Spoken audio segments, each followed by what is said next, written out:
It was a hot summer day, and Sarah sat on her couch, scrolling through her phone. She had been feeling lost and unmotivated lately, unsure of what to do next. She had always been a creative person, but lately, even her passion for writing and painting had seemed to vanish. As she sat there, she heard a knock on the door. It was her neighbor, Mr. Johnson, an older man who always had a smile on his face and a kind word to say. "Hi, Sarah," he said. "I was just passing by and thought I'd drop in to see how you're doing." Sarah forced a smile and let Mr. Johnson in. They chatted for a while about the weather and small talk, but Sarah couldn't shake the feeling of emptiness inside her. After a few minutes, Mr. Johnson asked, "Sarah, what's been on your mind lately? You seem a little down." Sarah hesitated for a moment before finally confiding in him. "I don't know what's wrong with me, Mr. Johnson. I just don't feel motivated to do anything anymore. I used to love writing and painting, but now it all seems pointless." Mr. Johnson listened patiently, and when she was done, he said, "You know, Sarah, when I was your age, I felt the same way. I was working at a job I didn't like, and I felt like I was going nowhere in life." Sarah was surprised. She had never thought of Mr. Johnson as someone who struggled with motivation. "But then," he continued, "I met an old friend of mine who had gone through a similar situation. He told me something that I will never forget. He said, 'The only way to find motivation is to create it. You can't wait for inspiration to come to you. You have to go out and find it.'" Sarah thought about what he said for a moment. It made sense to her, but she didn't know where to start. Mr. Johnson must have read her mind because he said, "Sarah, I want you to come with me tomorrow. I have something to show you that might help." The next day, Sarah found herself driving with Mr. Johnson to the nearby countryside. They drove for a while before arriving at a beautiful field of sunflowers.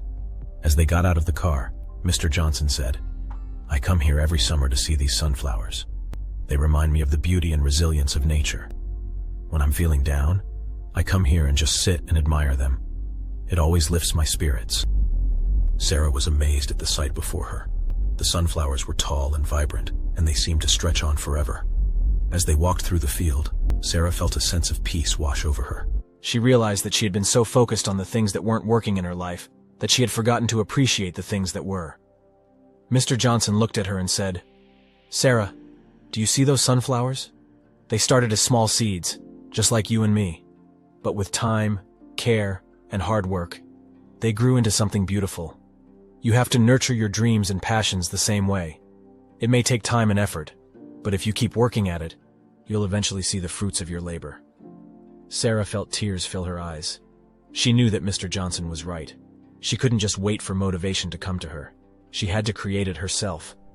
As they drove back home, Sarah felt a newfound sense of motivation and purpose. She was going to start writing and painting again, and she was going to work hard at it every day. In the weeks that followed, Sarah did just that. She set aside time each day to work on her creative projects, even if it was just for a few minutes. And slowly but surely, she started to see progress. The more she worked, the more motivated she became. She began to see the beauty in her own creations and felt a sense of pride and fulfillment that she hadn't felt in a long time. One day, as she was painting in her studio, she received a phone call. It was a gallery owner who had seen her work online and was interested in displaying it in their upcoming exhibition. Sarah couldn't believe it. This was the kind of opportunity she had always dreamed of, but she never thought it would actually happen. She knew that it was all thanks to the hard work and dedication she had put into her art. And she knew that she had Mr. Johnson to thank for showing her that the key to motivation was to create it yourself. As the day of the exhibition approached, Sarah felt nervous, but also excited. She had never put her work out there like this before, but she was ready for the challenge. When the day finally arrived, she walked into the gallery and was greeted by a room full of people admiring her work. She felt a sense of pride and accomplishment that she had never felt before. And as she looked around, she saw Mr. Johnson standing in the back of the room, smiling at her with pride. Sarah knew that without his guidance, she never would have found the motivation to pursue her dreams. She felt grateful to have him as a friend and mentor, and she knew that she would always remember the lesson he had taught her. As she stood there, surrounded by her beautiful creations, Sarah felt a sense of joy and fulfillment that she had never felt before. And she knew that from that day forward, she would always create her own motivation and never give up on her dreams. You see, in your life, there may be times when you feel unmotivated or stuck in a rut.